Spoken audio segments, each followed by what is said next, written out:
Welcome students on our YouTube channel, and today we will study poem from unit 2nd of our English textbook, that is Marigold, and the title of today's poem is After a Bath. तो बच्चों, आपका हमारे YouTube channel में स्वागत है। और आज की कक्षा में हम जो हमारी इंग्लिश की क्लास 1 के लिए टेक्स्ट बुक है मैरीगोल्ड, उसमें यूनिट 2 है हमारी, और उसमें पोएम है आफ्टर ए बाथ। तो आज की कक्षा में हम आफ्टर ए बाथ पोएम का रेसिटेशन करेंगे, उसमें जो न्यू वर्ड्स आए हैं उनका अर्थ जानेंगे, और फिर जो टेक्स्ट बुक की जो एक्सरसाइज है उसको पूरा सोल्व करेंगे। तो मैं उम्मीद करता हूँ आप इस वीडियो को ध्यान से देखेंगे और समझेंगे। तो चलिए बच्चों, शुरू करते हैं। आफ्टर ए बाथ यानी कि नहाने के बाद या स्नान करने के बाद। पहले हम इस पोएम में जो न्यू वर्ड्स आए हैं उनका अर्थ जान लेते हैं, ताकि हमें पोएम अच्छे से समझ में आ जाए। Class 1 English unit 2 poem after a bath, new words. Dog, dog मतलब कुत्ता। सेकंड वर्ड हाउ, हाउ मतलब कैसे। थर्ड मैट, मैट मतलब मिला। फोर्थ ट्राई, ट्राई मतलब कोशिश करना। फिफ्थ टू, टू मतलब दो। सिक्स्थ वर्ड है ड्राई, ड्राई मतलब सूखा। सेवन्थ वर्ड है शाइनी, शाइनी मतलब चमकदार। एट्थ वर्ड है वेट, वेट मतलब गीला। नाइन्थ वर्ड है शेक, शेक मतलब हिलाना। 10th वर्ड है हमारा फिंगर्स, फिंगर्स मतलब उंगलियां। 11th वर्ड है हमारा थिंक, थिंक मतलब सोचना। और 12th वर्ड है हमारा वाइप, वाइप मतलब पहुंचना। अब हम आगे पोएम का रेसिटेशन करते हैं और हिंदी में उसका अर्थ समझ लेते हैं। After my bath I try to wipe myself till I am dry. इसमें एक छोटा लड़का है जो कह रहा है कि नहाने के बाद मैं कोशिश करता हूँ टू वाइप माई सेल्फ, अपने आप को पोंछने के लिए। टिल आई एम ड्राई, जब तक कि मैं सूखा नहीं हो जाता। Hands to wipe and fingers and toes and two wet legs and a shiny nose. मैं अपने हाथों से पोंछता हूँ अपने शरीर को, अपनी उंगलियों को, पैरों के टखनों को, और दो गीली टांगों को, और एक चमकती हुई नाक को। तो वो बच्चा कहना चाहता है कि मैं अपने हाथों से अपने पूरे शरीर को पोंछता हूँ। जस्ट थिंक, जरा सोचो, how much less time I would take, मुझे कितना कम समय लगता। If I were a dog, अगर मैं एक कुत्ता होता। एंड कुड शेक, और मैं अपने आप को बार बार हिलाता ताकि मैं सूखा हो जाऊं। तो इसमें एक बच्चा कल्पना कर रहा है कि नहाने के बाद मुझे अपने हाथ पैरों को बार बार पोंछना पड़ता है सूखा होने के लिए, लेकिन कुत्ता कभी अपने आप को नहीं पोंछता, वो तो अपने आप को बार बार हिलाता है और सूखा हो जाता है। तो ये बच्चों, इस पोएम का हमने हिंदी में अर्थ समझ लिया। न्यू वर्ड्स हैं, इस पर मैं चर्चा पहले ही कर चुका हूँ। आगे है जी लेट्स रीड, चलिए पढ़ते हैं। तो 2 सेंटेंस हैं, हम इनको पढ़ते हैं और इनका अर्थ समझते हैं। I try to save water, try मतलब कोशिश करना, सेव मतलब बचाना। मैं पानी बचाने की कोशिश करता हूँ।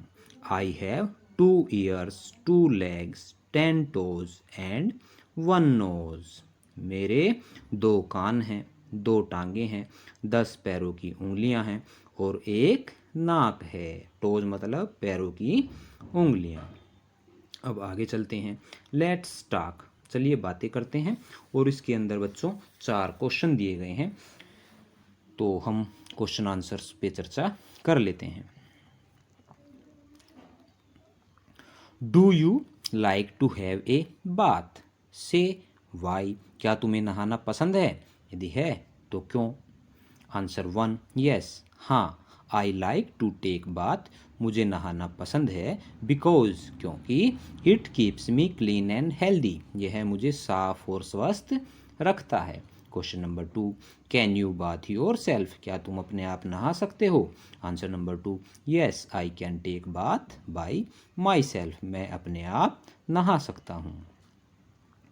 Question number 3, how do you dry yourself, तुम अपने आप को सूखा कैसे करते हो? Answer number 3, I dry my self with A soft towel, मैं अपने आप को एक कोमल तौलिए से सूखा करता हूँ। Question number 4, have you seen an animal drawing it self, क्या तुमने देखा है कि कोई जानवर भी अपने आप को सुखा रहा हो? आंसर नंबर 4, यस, हाँ, I have seen a dog drawing it self, मैंने एक कुत्ते को अपने आप को सुखाते हुए देखा है। तो बच्चों ये 4 क्वेश्चन थे, इनके आंसर हमने अभी समझ लिए हैं। जो ये 4 क्वेश्चन लेट्स टॉक के अंदर थे और ये हमने अभी समझ लिए। अब आ गए हैं हम लेट्स शेयर पे। Put a circle around what you do after a bath, नीचे 2 बातें लिखी गई हैं। Throw the wet towel on the floor, यानी नहाने के बाद क्या तुम अपना तौलिया फर्श पर फेंक देते हो? या फिर hang the wet towel to dry, या फिर तौलिए को सूखने के लिए टांग देते हो? इनमें से जो भी आप काम करते हैं उसको हमें एक गोले में बंद करना है। उसको हमने ऐसे सर्कल कर दिया। अब हम आगे चलते हैं। इसमें एक पहेली दी गई है, riddle time. I have teeth so sharp, मेरे दांत इतने नुकीले हैं, but I never bite what am I, लेकिन मैं कभी काटता नहीं, मैं क्या हूँ? तो सोचो, इसका आंसर हो जाएगा कॉम। कॉम मतलब कंघी, जिसमें बहुत सारे दांतें होते हैं, लेकिन वो बालों को संवारने के काम आता है, काटता नहीं है। अगला क्वेश्चन है जी, do you wear these things, क्या आप ये चीज़ें पहनते हैं? अगर आप पहनते हैं तो पहचानो और नीचे उनके नाम से मैचिंग करो। देखो पहला चित्र ध्यान से देखो, नीला एक पैंट है या पायजामा है, उसको हम ट्राउज़र से ऐसे मैच करेंगे। उसके बाद सेकंड है ब्लैक, 2 आपको दिखाई दे रहे हैं, पहचानो वो क्या हैं? वो हैं शूज, तो उसको हम शूज से मैच कर देंगे। अब आगे देखिए, येलो कलर में हमारे पास शर्ट है, शर्ट से मैच हमने कर दिया। उसके बाद सॉक्स है, और फिर है कैप, और फिर है बेल्ट, ऐसे हम इसको मैच कर देंगे। तो अब आगे चलते हैं, लेट्स डू।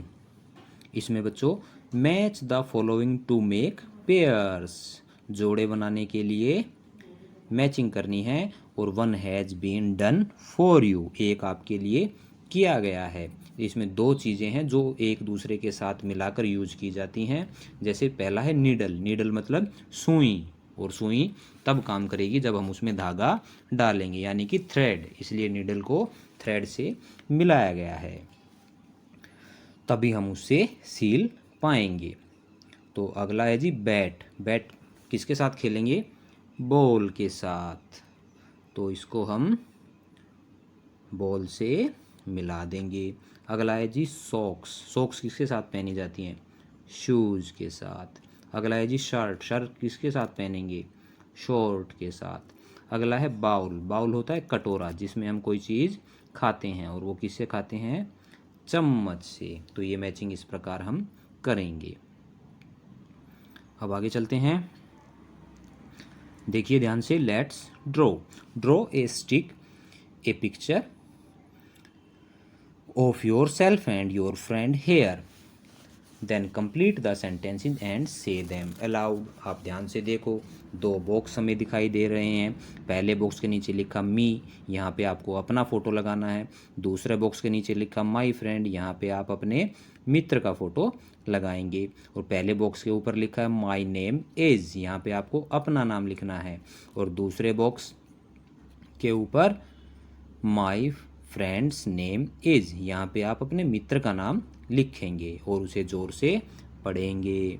अब आगे चलते हैं, trace the path to the flowers. देखो तितली है और उसको रास्ता दिखाना है फूल तक, तो जो डॉट लगे हैं उनके ऊपर आप ट्रेस करके तितली को फ्लावर तक पहुंचाएंगे। फिर भंवरे को ऐसे ट्रेस करके आप फ्लावर तक पहुंचाएंगे और ये आपको ऐसे ही करना है। ये ट्रेसिंग करनी है आपको। लास्ट पेज पे आ चुके हैं हम इस पोएम के। लर्न टू राइट, चलिए लिखना सीखते हैं। यहाँ पे 2 अल्फ़ाबेट हैं ऊपर, ई और एफ, तो पेंसिल से ट्रेस करना है, इसको भी आप प्रैक्टिस करेंगे।